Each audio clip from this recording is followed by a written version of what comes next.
Hello, আমি এখন কথা বলবো বর্তমান দিনের সবথেকে বেশি আলোচনা হওয়া সিনেমা সাইয়ারা বলে সিনেমাটাকে নিয়ে। তো এই সিনেমাটা দেখতে আমার একটু দেরি হয়ে গেল। কারণ এই সিনেমাটা আমাদের এখানে ফার্স্ট উইকে আসেনি, সেকেন্ড উইকে এসছে। আর আমার সেকেন্ড উইকেও দেখতে একটু দেরি হয়ে গেল। তো প্রথমেই একটা কথা বলে রাখি, আপনি যদি একটা আশিকি টু বা একটা কবির সিং এর এক্সপেকটেশন নিয়ে সিনেমাটা দেখেন, তাহলে সেটা কিন্তু কখনোই পূরণ হবে না। আমার কাছে সাইয়ারা একটা অ্যাভারেজ সিনেমা হয়েছে এবং বলিউডে অনেক দিন পর একটা বেশ ভালো একটা রোম্যান্টিক সিনেমা দেখলাম। সম্ভবত আফটার কবির সিং এরকম একটা ভালো রোম্যান্টিক সিনেমা এলো। তো প্রথমেই যদি আমি সিনেমাটা পজিটিভ দিক নিয়ে কথা বলি, তাহলে প্রথমেই যেটা বলবো সেটা হচ্ছে অ্যাক্টর এবং অ্যাক্ট্রেসদের পারফরমেন্স। এখানে দুজনেই হচ্ছে debut actor and actress. Saiyaara হচ্ছে এদের দুজনেরই প্রথম সিনেমা। তো প্রথম সিনেমাতেই কিন্তু দুজন খুবই ভালো কাজ করেছে। বিশেষ করে এই যে আনিত পাড্ডা, মানে এই যে ভানি বলে যে ক্যারেক্টারটা আছে, সে কিন্তু দুর্দান্ত অভিনয় করেছে। আমার তার কাজ খুবই ভালো লেগেছে। এই যে আহান পান্ডে, সেও ভালো কাজ করেছে, বাট মেয়েটার কাজ কিন্তু আমার খুবই ভালো লেগেছে। এইসব রোমান্টিক সিনেমার ক্ষেত্রে অ্যাক্টর এবং অ্যাক্ট্রেসদের পারফরমেন্সটা ভালো হওয়া দরকার কিন্তু খুব জরুরি, এবং এই সিনেমায় কিন্তু সেটা হয়েছে। সিনেমাতে দুজনের মধ্যে যে কেমিস্ট্রিটা দেখাচ্ছে না, সেটা কিন্তু দেখতে বেশ ভালো লাগছে।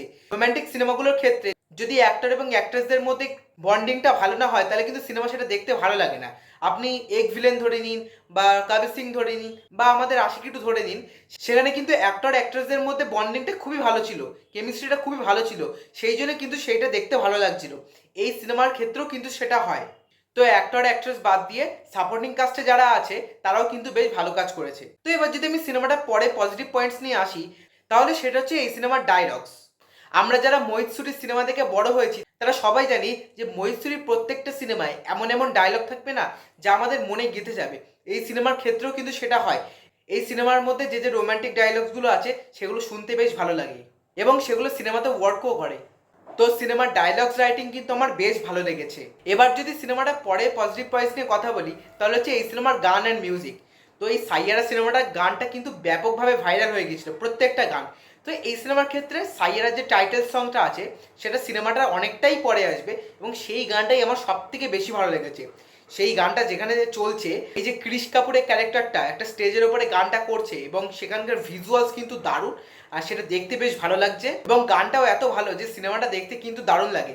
শুধু সাইয়ারা টাইটেল সং বললে ভুল হবে, এই সিনেমার আর গানগুলোও কিন্তু খুব ভালো লেগেছে আমার, এবং এই সিনেমার মিউজিকের কাজও কিন্তু খুব ভালো। সিনেমাটার আরও একটা পজিটিভ পয়েন্টস হলো, এই সিনেমার ইমোশনে কিন্তু কাজ করে। এই যে ভানির ক্যারেক্টারটা, এর একটা পাস্ট সম্পর্কে আমরা জানতে পারছি। সেখানে যে যে ইমোশন সিনসগুলো রাখা হয়েছে, বা এই আহান পান্ডে এবং আনিত পাড্ডার মধ্যেও যে ইমোশন সিনগুলো আছে না, সেগুলো দেখতে বেশ ভালো লাগে। সিনেমাটার আরও একটা পজিটিভ দিক হলো, এই সিনেমার ভিজুয়ালস কিন্তু খুবই ভালো। ইয়াস্টাস ফিল্মসের প্রোডাকশনের সিনেমা, তারা খরচ করেছে, আপনি সিনেমাটা দেখলে সেটা বুঝতে পারবেন। সিনেমাটা যেখানে যেখানে শ্যুট করা হয়েছে বা স্টেজের সিনসগুলো, সেগুলো কিন্তু দেখতে খুব ভালো লাগে। তো এবার যদি আমি সিনেমাটার নেগেটিভ দিক নিয়ে কথা বলি, তাহলে প্রথমেই যেটা বলতে হয় যে এই সিনেমাটার ফার্স্ট হাফটা কিন্তু বেশ ভালো, বেশ এনগেজিং। বাট যখন সিনেমাটা সেকেন্ড হাফে ঢোকে না, তখন অনেক জায়গায় সিনেমাটা কিন্তু আমার বোর লাগতে শুরু করে। বিশেষ করে সিনেমাটা শেষ হওয়ার একটুখানি আগে না, আমার সিনেমাটা বেশ বোরিং লাগছিল। মানে অনেক দৃশ্য কিন্তু কেটে দেওয়া উচিত ছিল।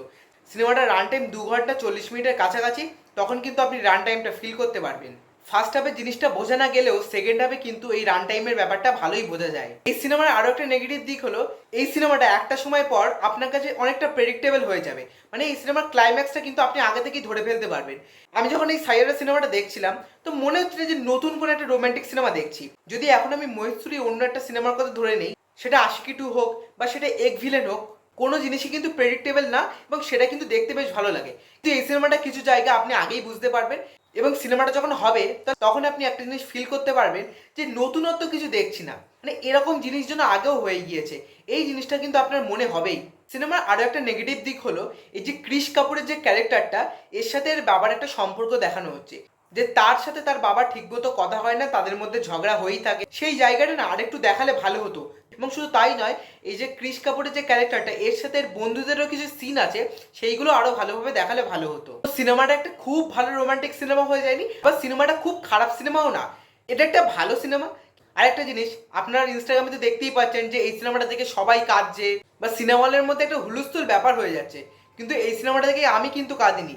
হয়তো আমি সিঙ্গেল বলে এই সিনেমাটা দেখে আমি কাঁদিনি। তো যাই হোক, এই সিনেমাটা একটা ভালো সিনেমা হয়েছে, আপনি চাইলে এই সিনেমাটা দেখতেই পারেন। এবং বিশেষ করে কাপলসদের কিন্তু এই সিনেমাটা বেশ ভালো লাগবে, এবং মূলত তারাই কিন্তু এই সিনেমাটা দেখছে। এই সিনেমাটা একটা হিউজ কালেকশন করে ফেলেছে, এবং আমি চাই আগামী দিনের জন্য আরও করুক। কারণ যেহেতু নতুন অ্যাক্টার্স তারা ওপরে উঠুক, এটাই আমি চাইবো। তো সাইয়ারা নিয়েছিল, এই আমার মতামত। আমার কথায় কোনো অমত থাকলে সেটা কমেন্টে জানাবেন। ভিডিওটা ভালো লাগলে লাইক করে দেবেন এবং চ্যানেলে নতুন হলে সাবস্ক্রাইব করে দেবেন। So tata.